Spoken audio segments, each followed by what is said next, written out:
Good day, Matt here, and this is day 6 of 30 Days of Intuitive Eating, created by Megan Macaron with Intention Inspired. And today our intention is I am energy.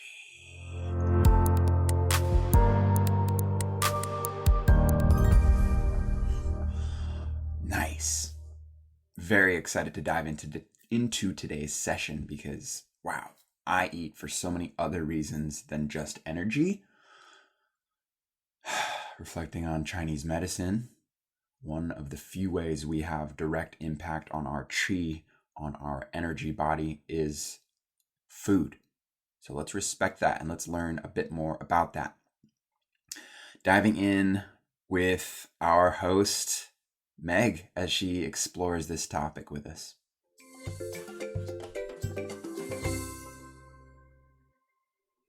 Welcome back to Intuitive Eating Encouraged. Our intention today is to embrace eating for energy.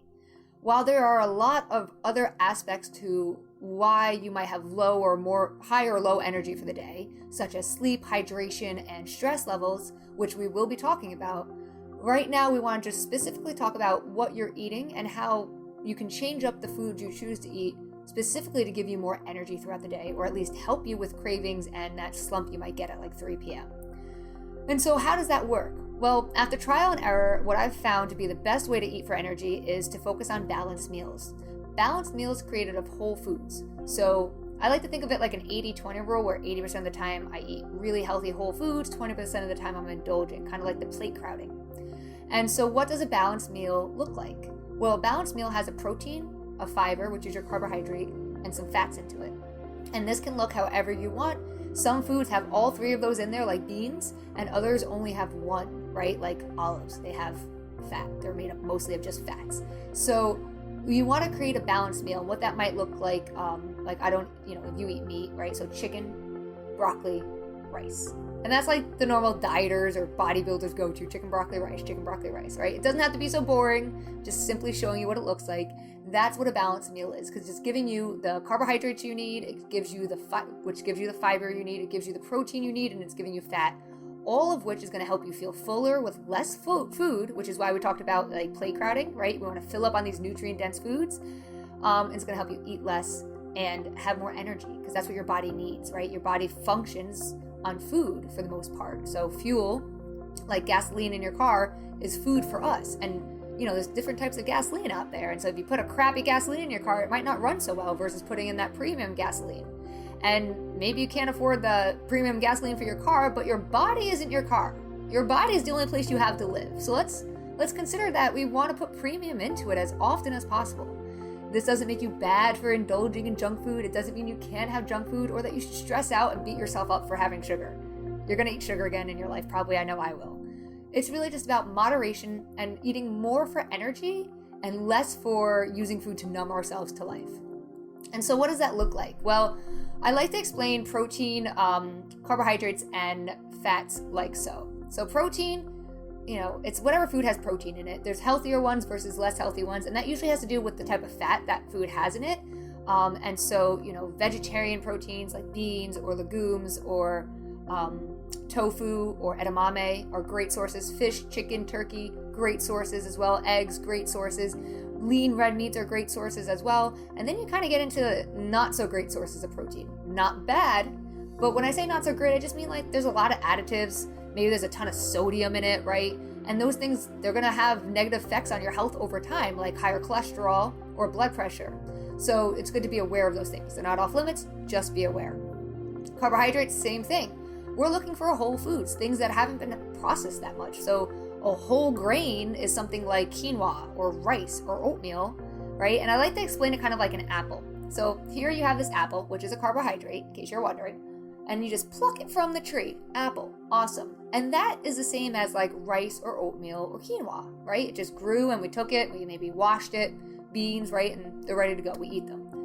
Then you can have that apple and you could peel it and you could mash it and you can make it some applesauce.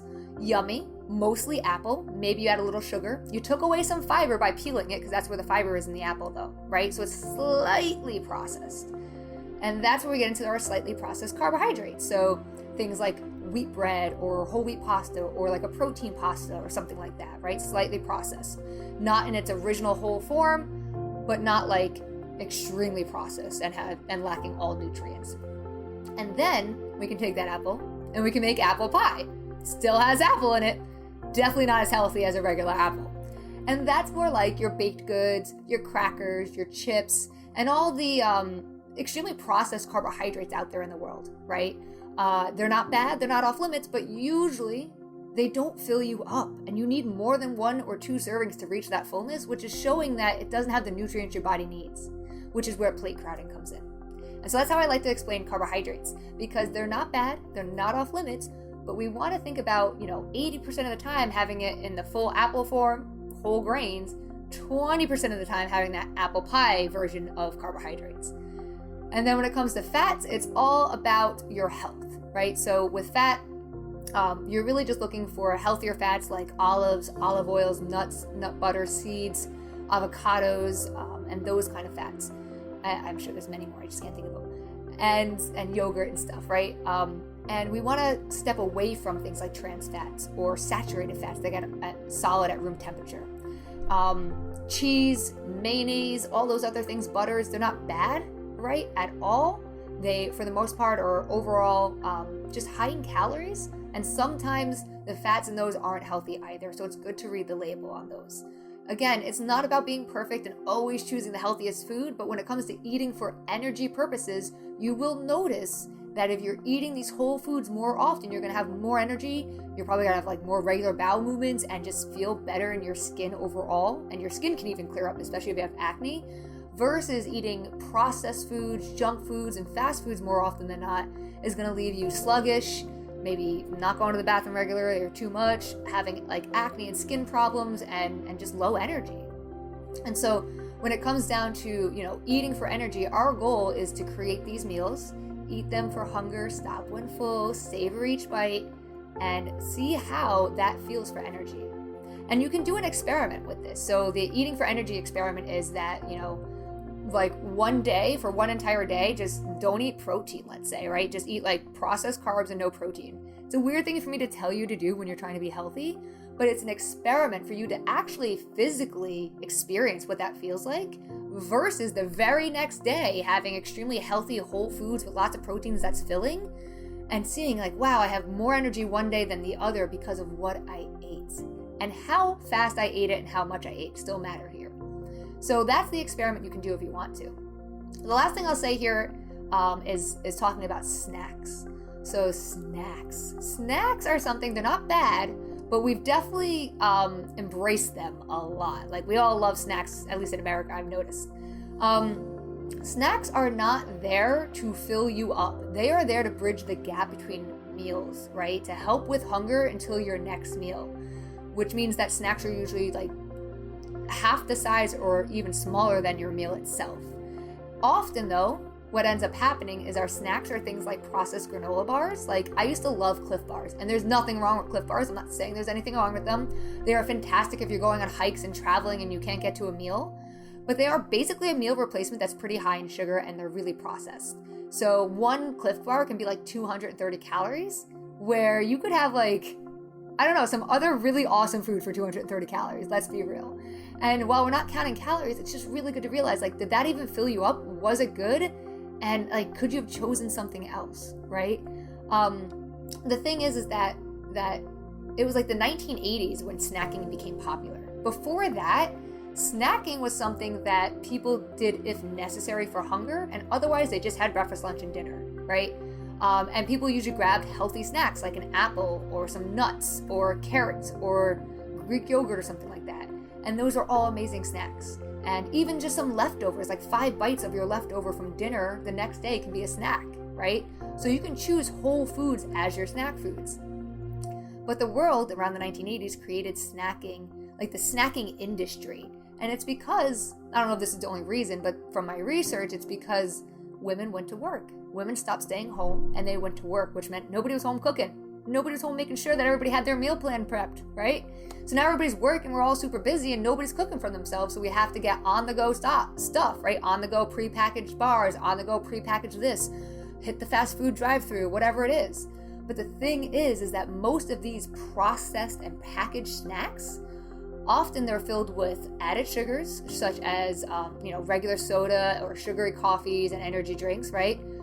These are all energy zappers, because while they might say low sugar or low fat or low carb, guess what? When they're taking out a natural nutrient, they're putting in a chemical, and that chemical is going to cause reactions in your body like sugar cravings and low energy.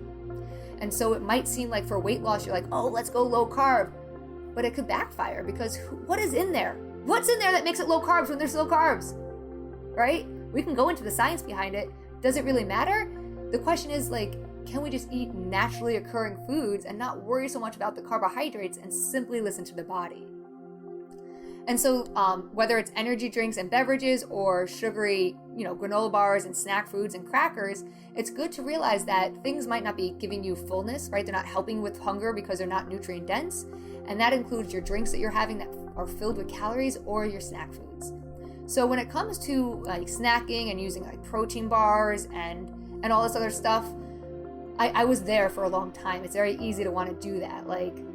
Oh, here's this protein cookie. I remember, I forget the name of it. It's like Lenny and something protein cookies, right? And I found those and I was like, oh, protein cookies. I can eat cookies and get away with it because they're full of protein. So I'm being healthy, right?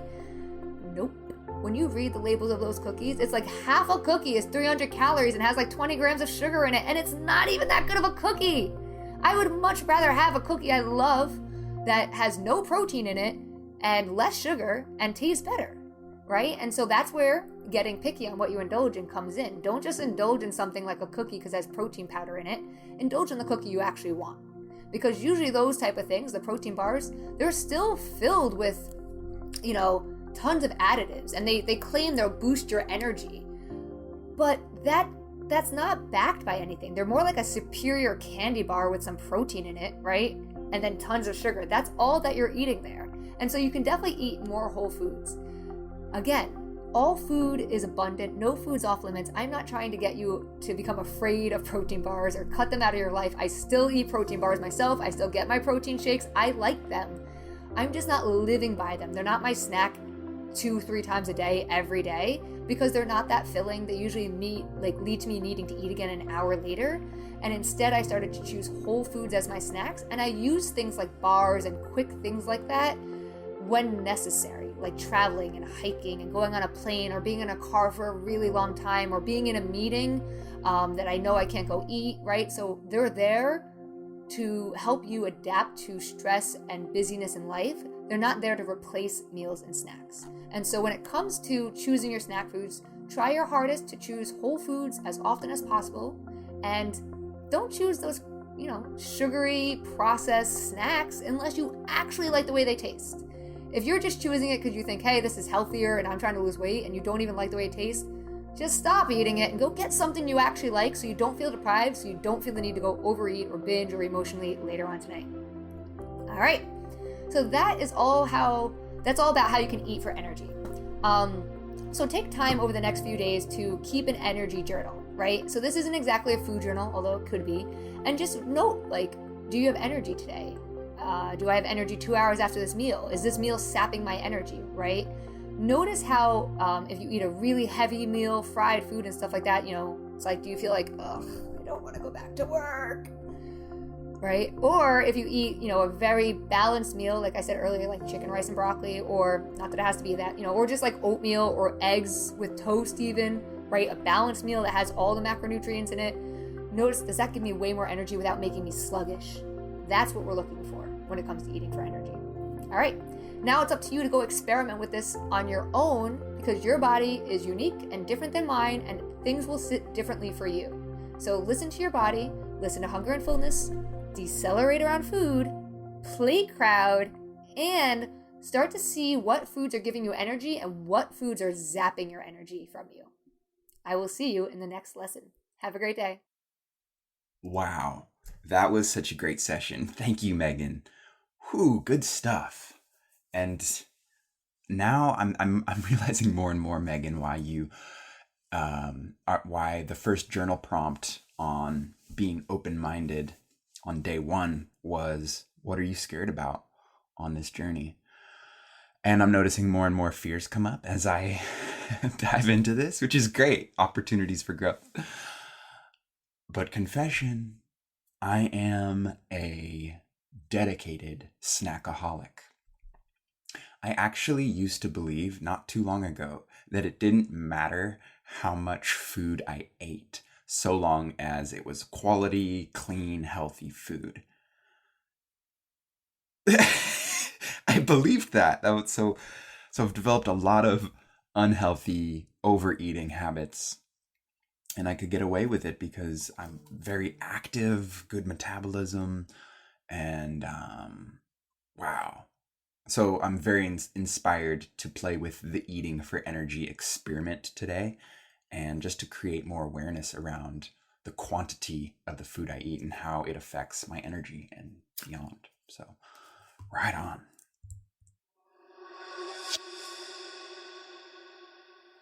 All right, diving into our healthy habit for the week, which is to chew your food as much as possible. And today we're gonna up it a chew. Try counting 25 chews per bite of food. 25 chews. All right, you want to do it with me? Should we do it again? All right, let's get it. I have once again the king of all snacks, date. We'll go big old date for these 25 chews. Yeah, mama date. And our beloved nut butter. So if you've got a snack and want to snack along with me and create new habit towards chewing our food, let's do this. Oh my goodness. Cheers. Mm, mm, mm, mm, mm, mm, mm, mm, mm, mm, mm, mm, mhm, mhm, mhm, mhm, mhm, mhm, mhm, mhm, mhm, mhm, mhm, mhm, mhm. All right.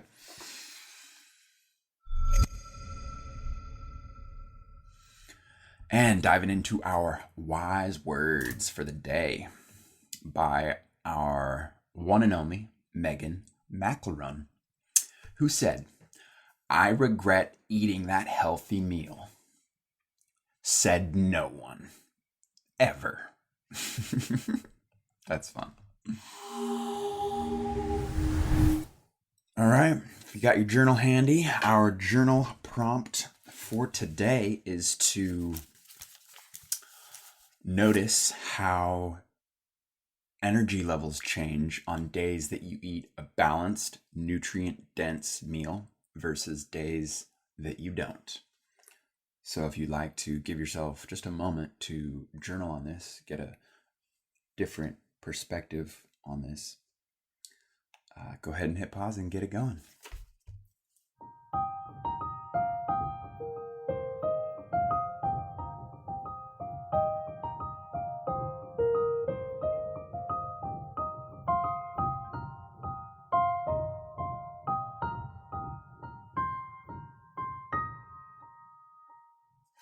So for me, the days that I eat balanced just flow better. My body buzzes in gratitude when I provide it with healthy fuel. My nervous system mellows, and even my mind is a lot clearer. And since this body is a major filter through how I see and interact with the world, my perception of the world and how I navigate in it is brighter and clearer. And inspired by Chinese medicine, I've recently come to understand how food is one of the few tools we have to directly impact our qi, energy. So a recent filter that I've adopted before deciding what to eat is the dead or alive filter. Before I think about eating something, I consider how dead it is versus how alive it is. And if it's dead, how much energy will that really give me, and how much will it drain? If it looks, feels, and is alive, how might that affect my energy in comparison? Dead or alive diet. Wow. So inspiring to see everyone else commenting on their journal prompt on the platform. Thank you all for sharing your sweetness And if you would like to share as well, you can come join us over there. There's a link in the description. Moving into our week-long challenge, which is to slow down. Slow your roll and notice hunger and fullness in the moment. And that wraps up today's intentional session on intuitive eating, eating for energy. I am energy. We are these bodies of energy, transferring energy, getting it from our food, and using it to do things like this, to create these fun journeys that we get to go through together, or however we decide to spend our energy. Food is a direct impact on how we get to show up for ourselves in the world. So thank you for showing up for yourself in this journey, in this course, by going through it with me. I am honored and look forward to continuing on.